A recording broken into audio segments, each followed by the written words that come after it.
Dalawang palapag na barangay hall giniba matapos tamaan ang ginagawang Embarcadero Bridge sa Mangaldan, Pangasinan.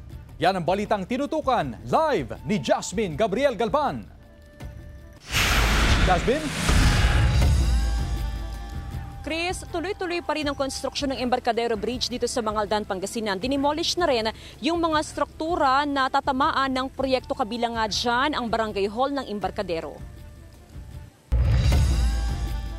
3 taon pa lang ang nakalipas nang may tayo ang barangay hall ng Embarcadero sa Mangaldan, Pangasinan. Pero giniba ito matapos sa tamaan ng ginagawang tulay sa lugar. Aminado ang chairman ng barangay na hindi pagmamay-ari ng barangay ang lote.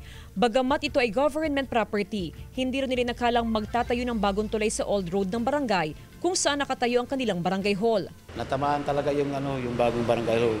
Balik man lang yun halos hindi pa namin nagagamit kasi bali 3 taon yata lang yun. Ay, nasa gitna talaga siya, ma'am. Parang ganyan, nandun sa gitna. Hindi pwedeng iwasan, sir.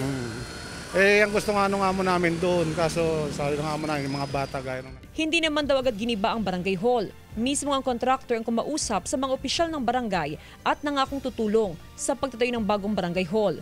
Yun nga lang, hindi nito kasing laki ng ginibang barangay hall. Pero ang sabi ko naman sa mga kontraktor, pinag-usapan namin yun. Bigyan nyo kami ng yung pwede din namin gamitin.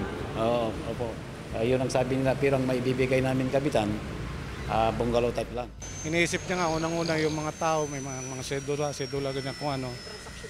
Hindi pinatibag hanggat hindi nagagawa. Ilang metro lang din ang layo ng bagong barangay hall sa Ginibang, Gusali. Nakatayo ito sa lupa na dinonate ng isang pribadong individual sa barangay. Nasa 100 square meters ang lawak nito na halos 1 buwan pa lang ito na ginagamit ng barangay. Oo nga, nakuha dito sa kalsada, sa tulay. Okay, yun ang importante sa amin sa barangay. Siyempre, kailangan yun . Sa ngayon, tuloy-tuloy ang transaksyon sa barangay hall. Bagamat giniba ang dating barangay hall, hindi naman naantala ang serbisyo sa barangay. Chris, matapos na i-demolish yung 2-story building na barangay hall na pinondohan ng national government ng halos 3 milyong piso, ay sinimulan ng tambakan ng DPWH yung lugar. Makikita natin, Chris, na yung tambak ay pantay na doon mismo sa ginagawang tulay. Ang pinaka-concern ngayon, Chris, ng contractor ng proyekto ay meron pang mga struktura, mga bahay ito na tatamaan din ng proyekto. Kaya naman nakikipag-ugnayan na ang DPWH sa local government unit para ang LG yung makiusap doon sa mga may-ari ng struktura na tatamaan ng proyekto dito nga sa Barangay Embarcadero. Chris? Maraming salamat, Jasmine Gabriel Galvan.